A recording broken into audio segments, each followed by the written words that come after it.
سورہ یوسف کے اندر حضرت یوسف علیہ السلام کے بارے میں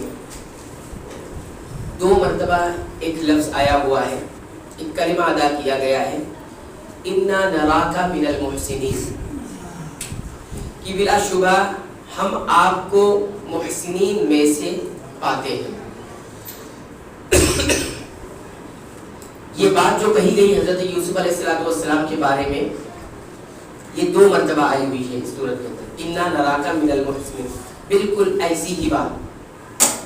لیکن غور کرنے کی چیز یہ ہے کہ ایک مرتبہ جو یہ بات ادا ہوئی ہے وہ یوسف علیہ السلام جیل میں ہے، اور جیل میں جب 2 قیدی جوان وہاں پر آتے ہیں تو ان کی طرف سے یہ بات کہی گئی ہے، 2 قیدیوں کی طرف سے یہ بات کی گئی ہے، اِنَّا نَرَاكَ مِنَ الْمُحْسِنِينَ، کیا یوسف ہم تمہیں محسنین احسان والوں میں سے پاتے، اچھا دیکھتے ہیں ہم۔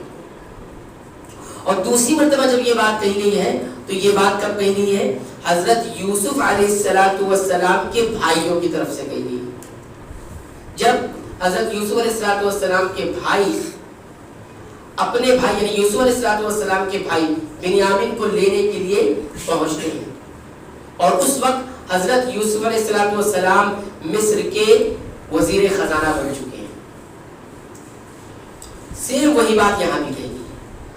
آپ دیکھیے کہ وہاں پر کہنے والے کون ہیں؟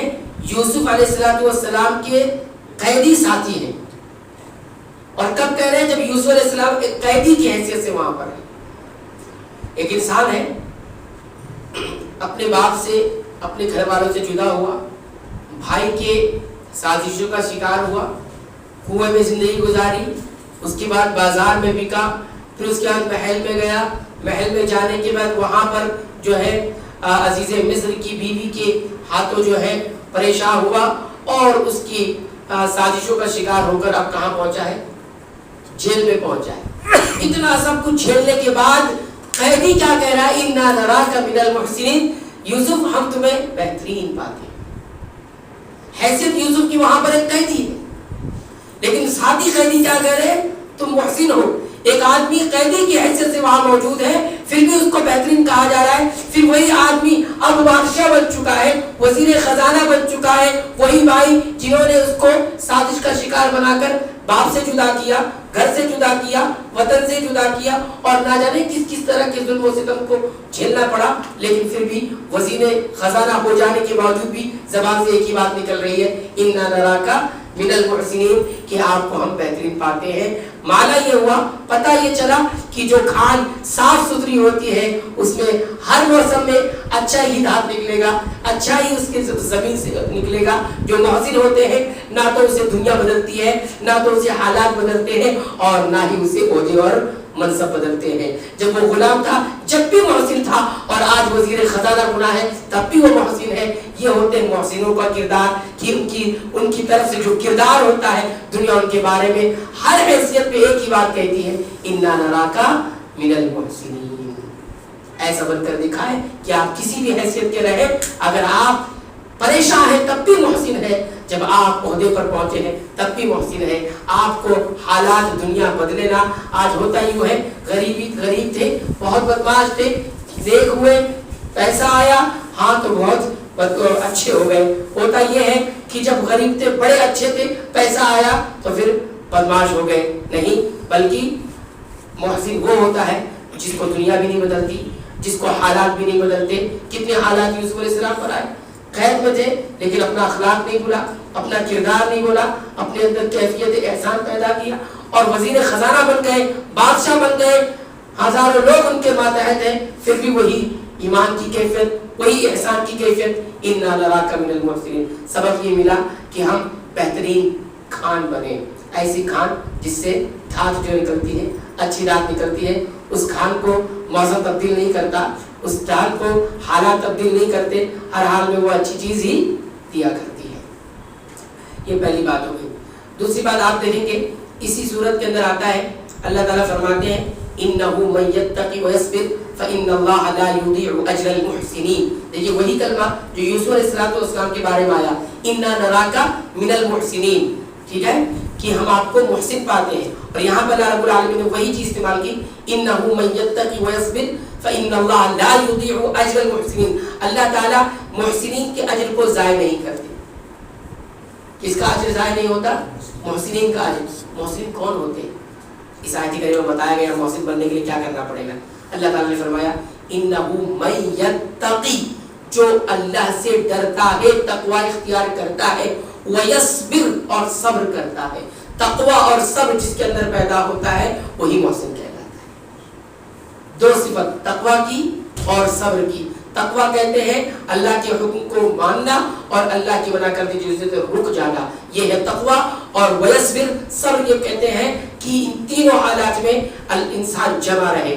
ہاں, اللہ کے حکم کے ماننے پر بھی جمع رہے, ڈٹا رہے, اللہ کے منع کی ہوئی چیزوں سے رکنے پر بھی صبر کرے, جمع رہے, اور جو کچھ بھی حالات آتے رہے جمع رہے, اللہ سے ہلا لگائے رہے. یہ تینوں صفت جس کے اندر بہتی ہے, پہنچتی ہے, بنتی ہے, اس کو صابر کہا جاتا ہے. اور صبر جس کے اندر ہوتا ہے, تقوی جس کے اندر ہوتا ہے, اسی کو محسن کہا جاتا ہے. اور محسن کا مقام یہ ہے کہ اللہ تعالیٰ نے فرمایا فإن اللہ لا یضیع اجر المحسنین, محسنین کا اجر ضائع نہیں ہوتا ہے. تو یہ دوسری بات آپ حضرات کی خدمت میں رکھیے. تیسری بات جو رکھنی ہے وہ یہ کہ اس سورت کے بعد سورۃ الرعد غالباً آتی ہے. اس سورت کے اندر اللہ تعالیٰ فرماتے ہیں انما یتذکر اولو الالباب. نصیحت کون پکڑتا ہے؟ اولو الالباب, دماغ والے, عقل والے. عقل والے کیا نصیحت پکڑ لیتے ہیں, نصیحت حاصل کر لیتے ہیں. دماغ والے کون ہیں؟ ان کی صفات بتائی گئی ہے. الذین یوفون بعہد اللہ, جو اللہ کے عہد کو پورا کرتے ہیں. دماغ والے کون ہیں؟ الذین یوفون بعہد اللہ. ہمارے یہاں دماغ والے کون ہیں؟ جو جتنا زیادہ دوسرے کو چونا لگا لے جائے وہی سب سے زیادہ دماغ والا ہے. جو دوسرے کو سب سے زیادہ دھوکہ دے جائے وہی دماغ والا ہے. جو جتنا فراڈ کر لے جائے وہی سب سے زیادہ دماغ والا ہے. الذین یوفون بعہد اللہ, دماغ والا وہ ہے جو اللہ کے عہد کو پورا کرتا ہے. ولا ینقضون المیثاق, وعدے کو توڑتا نہیں ہے. یہ کون ہے؟ دماغ والا. اولو الالباب, یہ دماغ والا ہے, یہ عقل والا ہے. اس کے بعد اور صفت بیان والذین یصلون ما امر اللہ به ان یوصل, اور دماغ والے وہ ہیں, عقل والے وہ ہیں جو ان تمام چیز کو جوڑتے ہیں جن کے جوڑنے کا حکم اللہ نے دے رکھا ہے. یعنی رشتہ داری کو جوڑتے ہیں. رشتہ داریوں کو جوڑنے والے ہی اصل میں دماغ اور عقل والے ہیں. رشتہ توڑنے والے عقل والے نہیں ہیں, دماغ والے نہیں ہیں وہ. والذین یصلون ما امر اللہ به ان یوصل. اچھا, یہ جو تین صفت بیان کی گئی ہے, الذین یوفون بعہد اللہ, اللہ کے عہد کو پورا کرتے ہیں اور وعدے نہیں توڑتے ہیں اور رشتہ داری جوڑتے ہیں. یہ تینوں صفت کیسے پیدا ہوتی ہیں؟ کہاں سے لائے ہم یہ تینوں صفت کیسے کریں؟ آگے آیت جواب دیتی ہے. کیا ہے؟ وَيَخَافُونَ رَبَّهُمْ وَيَخْشَوْنَ رَبَّهُمْ وَيَخَافُونَ سُوءَ الْحِسَابِ. وَيَخْشَوْنَ رَبَّهُمْ, یہ اللہ سے خشیت اختیار کرتے ہیں. وَيَخَافُونَ سُوءَ الْحِسَابِ, اور برے حساب سے ڈرتے ہیں. تو دو صفتیں, خشیت الہی, اللہ سے خشیت اختیار کرنا, اور دوسری برے حساب سے ڈرنا, برے حساب سے خوف کھانا. یہ دو صفت جن کے اندر پیدا ہوگی, یہ ساری صفات ان کے اندر پیدا ہو جائیں. یعنی عہد کو پورا کرنا اور وعدہ نہ توڑنا, اور اسی طرح رشتہ داری کو جوڑنا. اچھا, خشیت کیا ہوتا ہے؟ اللہ کے ڈر کے لیے بہت سارے الفاظ قرآن حکیم میں آئے ہیں, لیکن خشیت کسے کہتے ہیں وہ میں بتاتا ہوں. ہاں, ہو سکتا ہے ہمارے اندر اللہ کا خوف تو ہوگا, خشیت نہیں ہوگی. خشیت کس کو کہتے ہیں؟ اللہ تعالیٰ سے ڈرنا, لیکن ڈر کے اندر اللہ تعالیٰ کی معرفت بھی ہو, اللہ تعالیٰ کی تعظیم بھی ہو, اللہ کا جلال, اللہ کا ہیبت دل میں بیٹھا ہو. انسان خوف بہت ساری چیزوں سے کھاتا ہے, لیکن سب خوف میں فرق ہے کہ نہیں فرق ہے؟ انسان اپنے والدین سے بھی ڈرتا ہے, خوف کھاتا ہے نا, اور انسان کسی اور انسان سے بھی خوف کھاتا ہے. تو کیا دونوں خوف میں فرق ہے کہ نہیں فرق؟ ماں باپ سے جو ڈرتا ہے انسان, عزت میں, احترام میں اور تعظیم میں ڈرتا ہے. اور انسانوں سے اس لیے ڈرتا ہے, وہ کسی خوف کی وجہ سے ڈرتا ہے, کسی چیز کا نقصان پہنچنے کی وجہ سے ڈرتا ہے. لیکن اللہ سے خشیت کا مطلب یہ ہوتا ہے کہ اللہ سے ڈرا تو جائے, لیکن ڈر کے اندر تعظیم ہو, ڈر کے اندر اللہ کی معرفت ہو, علم کے ساتھ اور معرفت کے ساتھ اور تعظیم اور جلال اور ہیبت کے ساتھ جب اللہ سے ڈرتا ہے اس کو خشیت کہا جاتا ہے. وَيَخْشَوْنَ رَبَّهُمْ اس کو کہا جاتا ہے. اس لیے آپ دیکھیں قرآن حکیم میں فرمایا گیا انما یخشی اللہ من عباده العلماء. اللہ سے اس کے بندوں میں خشیت کون اختیار کرتے ہیں؟ العلماء. علماء علم والے. اس کا مطلب یہ ہوا کہ خشیت علم کے ساتھ مل کر آتی ہے. علم اللہ کو جانتے نہیں, اللہ کی معرفت نہیں ہے, اللہ کی تعظیم دل میں بیٹھی نہیں ہے تو خشیت نہیں آنے والی. تعظیم, جلال, ہیبت اور علم, معرفت, ان تمام چیزوں سے مل کر جب انسان اللہ سے ڈرتا ہے اس کو بولتے ہیں خشیت. وَيَخْشَوْنَ رَبَّهُمْ, اپنے رب سے خشیت اختیار کرتے ہیں, ان کے اندر یہ صفت ہوتی ہے. اور خوف کس کو کہتے ہیں؟ وَيَخَافُونَ سُوءَ الْحِسَابِ, دل کا کسی ناپسندیدہ چیزوں سے بھاگنا, اس کو خوف کہا جاتا ہے. دل جس کو ناپسند کرتا ہے اس سے بھاگے, اس کو خوف کی کیفیت کہتے ہیں. وَيَخَافُونَ سُوءَ الْحِسَابِ, برے حساب سے.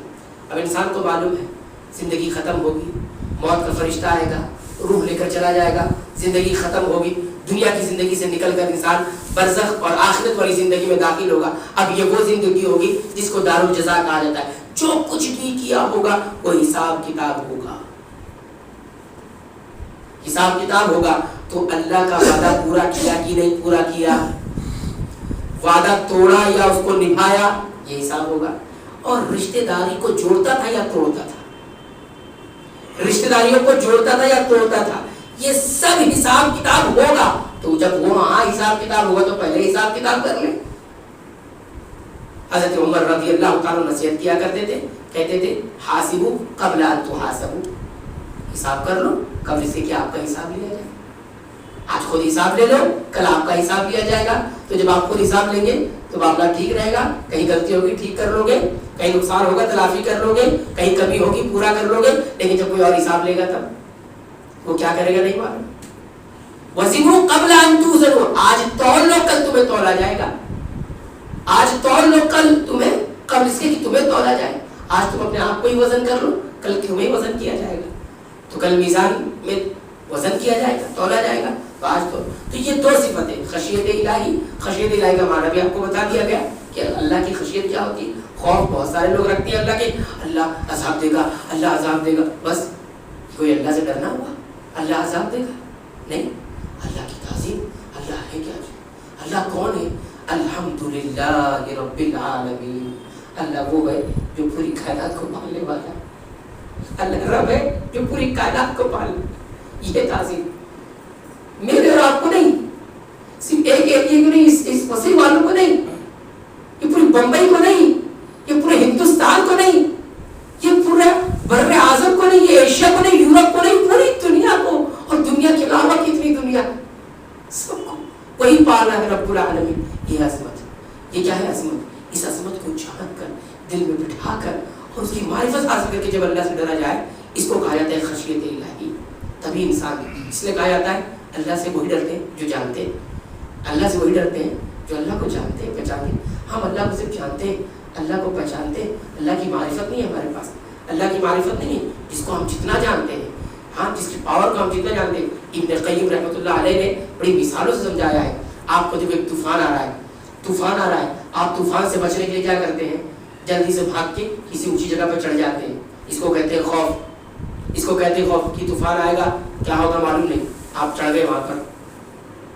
لیکن طوفان آ رہا ہے, آپ کو اس کا علم ہے طوفان کتنی رفتار سے آ رہا ہے, آگے وہ کتنی تباہی مچائے گا, اس کی رفتار کتنی ہے, کتنے گھروں کو تباہ کرے گا, اور میں کہاں تک جاؤں گا, کہاں تک میں تباہ ہوگا. یہ سب جاننے کے بعد جب بچ کر سائڈ پہ جاتا ہے اس کو کہتے ہیں خشیت. کیونکہ آپ کو طوفان کا اندازہ ہے, آپ کو طوفان کی رفتار کا پتہ ہے, آپ کو طوفان کی سنگینی کا اندازہ ہے, آپ کو طوفان کی تباہی کا اندازہ ہے. اس کو کہتے ہیں خشیت.